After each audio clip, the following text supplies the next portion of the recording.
Hello hi ನಮಸ್ಕಾರ, welcome to food media traveler. ನಾನು ಶರತ್ ಕುಮಾರ್. ಸ್ನೇಹಿತರೆ, ನನಗೆ ತುಂಬ ಜನ ಕಮೆಂಟ್ನ ಹಾಕಿದ್ರು, ಹಾಗೆಯೇ ಇನ್ಸ್ಟಾಗ್ರಾಮಲ್ಲಿ ಮೆಸೇಜ್ಗಳನ್ನ ಮಾಡಿದ್ರು. ದಯವಿಟ್ಟು ಮೂಲವ್ಯಾಧಿಗೆ ಒಂದು ಮನೆಮದ್ದನ್ನು ತಿಳಿಸಿ ಅಂತ ಹೇಳಿ. ನಾನು ಇವತ್ತು ನಿಮಗೆ ಒಂದು ಔಷಧಿ ಹಲವಾರು ಆರೋಗ್ಯ ಸಮಸ್ಯೆಗಳಿಗೆ ಪರಿಹಾರವಾಗುವಂಥ ಒಂದು ಔಷಧಿನ ತೋರಿಸ್ಕೊಡ್ತಾ ಇದ್ದೀನಿ.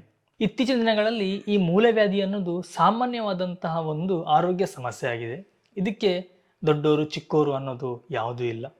ತುಂಬ ಜನ ಈ ಮೂಲವ್ಯಾಧಿಯಿಂದ ಸಫರ್ ಆಗ್ತಾ ಇರ್ತೀರಿ. ಅಂಥವರಿಗೆ ಇವತ್ತಿನ ವಿಡಿಯೋ ತುಂಬ ಯೂಸ್ಫುಲ್ ಆಗ್ಬೋದು.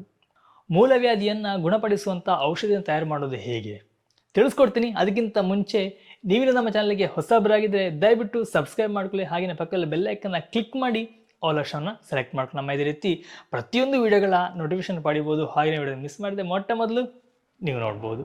ಸ್ನೇಹಿತರೆ, ನಿಮ್ಮಲ್ಲಿ ತುಂಬ ಜನಕ್ಕೆ ಮೂಲವ್ಯಾಧಿಯಂತಹ ಸಮಸ್ಯೆ ಇದ್ದಿರಬಹುದು. ತುಂಬ ಔಷಧಿಗಳನ್ನ ಮಾಡ್ತಾ ಇರ್ತೀರಿ, ಆದರೆ ಏನು ಅಷ್ಟೊಂದು ಪರಿಣಾಮಕಾರಿಯಾದಂತಹ ಪರಿಹಾರ ನಿಮಗೆ ಸಿಗದೇ ಇರಬಹುದು.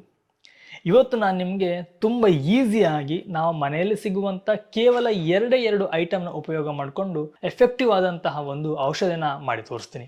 ಇದು ಕೇವಲ ಮೂಲವ್ಯಾಧಿ ಅಲ್ಲದೆ ಅಜೀರ್ಣ, ಹಾಗೆ ಹೊಟ್ಟೆ ಉಬ್ಬರ, ಗ್ಯಾಸ್ಟ್ರಿಕ್ನಂತಹ ಸಮಸ್ಯೆಗೂ ಸಹ ಇದು ಒಂದು ಒಳ್ಳೆಯ ಪರಿಹಾರ ಆಗುತ್ತೆ. ನಾವು ಹೆಚ್ಚು ಟೈಮ್ ವೇಸ್ಟ್ ಮಾಡೋದು ಬೇಡ, ಬನ್ನಿ ನಮ್ಮ ಇವತ್ತಿನ ಈ ಮನೆಮದ್ದನ್ನು ಮಾಡೋದು ಹೇಗೆ ಅಂತ ನೋಡ್ಕೊಂಬರೋಣ. ಸ್ನೇಹಿತರೆ, ನಾವೀಗ ಒಂದು ಮಣ್ಣಿನ ಓಡನ್ನು ಇಟ್ಕೊಂಡಿದ್ದೇವೆ. ಈಗ ಇದಕ್ಕೆ ನಾವು 2 ಚಮಚದಷ್ಟು ಮೆಂತೆಯನ್ನು ಹಾಕೊಳ್ತಿದ್ದೇವೆ.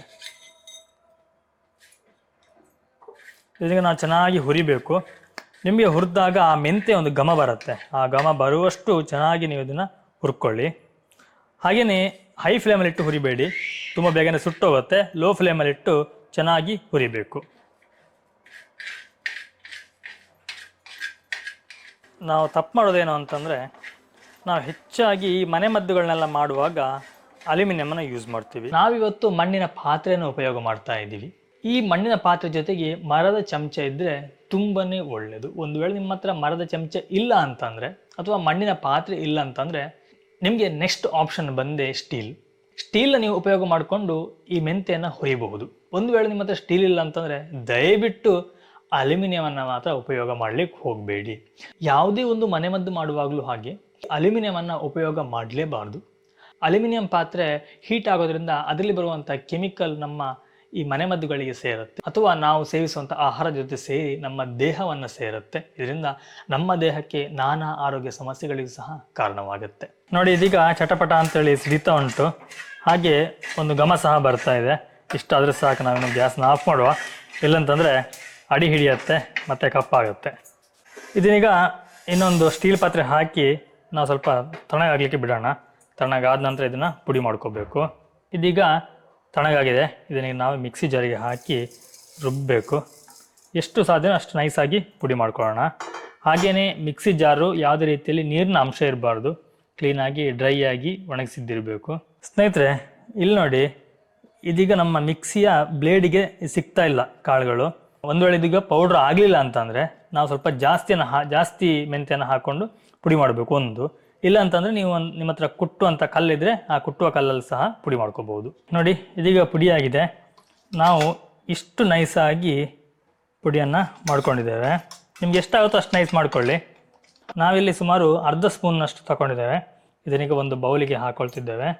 ಸ್ನೇಹಿತರೆ, ನಾವು ಏನು ಮೆಂತೆ ಪೌಡ್ರನ್ನ ಹಾಕಿದ್ವು ಅದರಲ್ಲೇ 1 ಸ್ಪೂನ್ನಷ್ಟು ಜೇನುತುಪ್ಪವನ್ನು ತಗೊಳ್ತಿದ್ದೇವೆ. ಇದು ಪ್ಯೂರ್ ಜೇನುತುಪ್ಪ. ನೋಡಿ, ನಿಮ್ಗೆ ಗೊತ್ತಾಗ್ತಿರ್ಬೋದು.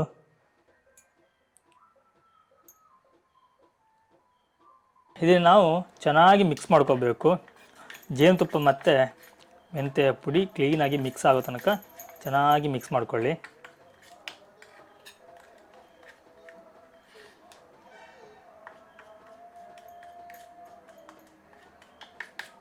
ಇದನ್ನು ನಾವೀಗ ಎಕ್ಸ್ಪೆರಿಮೆಂಟ್ನ ಸೌಮಿನ ಮೇಲೆ ಮಾಡೋಣ. ಆ್ಯಕ್ಚುಲಿ ಸ್ವಲ್ಪ ಅವಳಿಗೆ ಹೊಟ್ಟೆ ಉಬ್ಬರ ಹಾಗೆಯೇ ಗ್ಯಾಸ್ಟ್ರಿಕ್ನ ಸ್ವಲ್ಪ ಸಮಸ್ಯೆ ಇದೆ. ಅದಕ್ಕೊಂದು ಅದೇ ಗ್ಯಾಸ್ಟ್ರಿಕ್, ಅದಕ್ಕೆ ಒಳ್ಳೆಯದಾಗತ್ತೆ. ತಿನ್ನ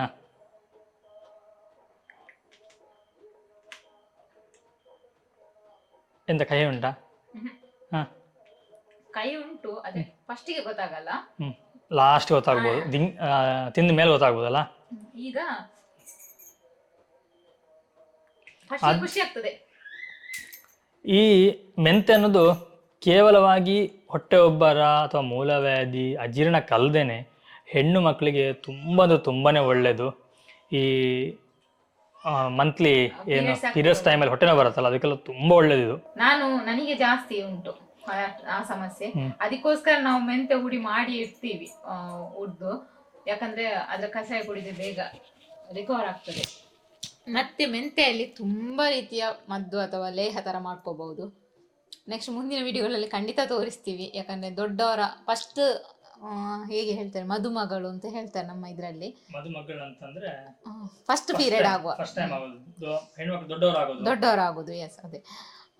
ಅದಕ್ಕೆ ಜಾಸ್ತಿ ಅವಾಗ ಫುಡ್ ಜಾಸ್ತಿ ತಿನ್ಬೇಕು. ದೇಹದಲ್ಲಿ ಶಕ್ತಿ ತುಂಬಾ ಬೇಕಾಗತ್ತೆ ಹೆಣ್ಮಕ್ಳಿಗೆ. ಅದಕ್ಕೋಸ್ಕರವಾಗಿ ಮತ್ತೆ ತುಂಬಾ ನಿತ್ರಣ ಆಗುವಂಥದ್ದು ಅಂತೆಲ್ಲ ಸಮಸ್ಯೆಗಳು ಬರುತ್ತೆ. ಅದಕ್ಕೋಸ್ಕರವಾಗಿ ಸ್ವಲ್ಪ ಹೆಲ್ತಿ ಫುಡ್ಗಳನ್ನು ತಿನ್ನಬೇಕು. ಮುಂದಿನ ದಿನಗಳಲ್ಲಿ ಅದ್ರ ಬಗ್ಗೆ ಸಂಪೂರ್ಣವಾಗಿ ಮಾಹಿತಿನ ಕೊಡ್ತಾ ಹೋಗ್ತೀವಿ. ಹೌದು, ಇದು ಮಾತ್ರ 100% ನೀವು ಒಂದು ದಿನ ಅಲ್ಲ ತಗೊಳ್ಳೋದು. ಒಂದು ದಿನ ತಗೊಂಡು ಕಡಿಮೆ ಆಗ್ತದೆ ಅಂತ ಅಲ್ಲ, ನಿಮ್ಗೆ ಎಷ್ಟು ಕಡಿಮೆ ಆಗ್ತದೆ ಒಂದು ದಿನಕ್ಕೆ ಒಮ್ಮೆ ಒಂದು ಬಾರಿ ಡೈಲಿ ಸ್ವಲ್ಪ ಕಹಿ ಆಗ್ತದೆ ಲಾಸ್ಟಿಗೆ, ಸಿಹಿ ಇದ್ದು ಮತ್ತೆ ಲಾಸ್ಟಿಗೆ ಕಹಿ ಆಗ್ತಾ ಉಂಟು. ಈಗ ಡೈಲಿ ತಗೋಬಹುದು. ಸ್ನೇಹಿತರೆ, ನೋಡಿದ್ರಲ್ಲ, ಇದಿಷ್ಟು ಮೂಲವ್ಯಾಧಿಗೆ ತುಂಬಾ ಸುಲಭವಾಗಿ ಮನೆಯಲ್ಲೇ ಮಾಡುವಂತ ಒಂದು ಮನೆಮದ್ದಾಗಿತ್ತು. ಈ ಮನೆಮದ್ದು ನಿಮಗೆ ಇಷ್ಟ ಇದೆ ಅಂದ್ಕೊಳ್ತೀನಿ. ಇಷ್ಟ ಇದ್ರೆ ಲೈಕ್ ಕೊಡಿ, ಇಲ್ಲಾಂದ್ರೆ ಡಿಸ್ಲೈಕ್ ಕೊಟ್ಬಿಡಿ. ಹಾಗೆಯೇ ಈ ವಿಡಿಯೋ ನಿಮಗೆ ಯೂಸ್ಫುಲ್ ಅಂತ ಅನಿಸಿದ್ರೆ ದಯವಿಟ್ಟು ನಿಮ್ಮ ಫ್ಯಾಮಿಲಿ ಆ್ಯಂಡ್ ಫ್ರೆಂಡ್ಸ್ ಜೊತೆ ಶೇರ್ ಮಾಡಿ. ನಿಮ್ಮ ಒಂದು ಶೇರು ನಮಗೂ ತುಂಬ ಹೆಲ್ಪ್ ಆಗುತ್ತೆ. ಹಾಗೆಯೇ ನಿಮ್ಮಿಂದ 10 ಜನಕ್ಕೆ ಒಂದು ಮನೆಮದ್ದು ಪರಿಚಯ ಆದಾಗೂ ಆಗುತ್ತೆ. ನಿಮ್ಮ ಸ್ನೇಹಿತರೆ, ನಾನು ನಿಮಗೆ ಮುಂದಿನ ಒಂದು ವಿಡಿಯೋ ಸಿಗ್ತೀನಿ, ಒಂದೊಳ್ಳೆ ರೆಸಿಪಿ ಅಥವಾ ಒಂದೊಳ್ಳೆ ಗಿಡಮೂಲಿಕೆ ಅಥವಾ ಒಂದೊಳ್ಳೆ ಇನ್ಫಾರ್ಮೇಷನ್ ಜೊತೆ. ಥ್ಯಾಂಕ್ ಯು, ಬಾಯ್ ಬಾಯ್, ನಮಸ್ಕಾರ.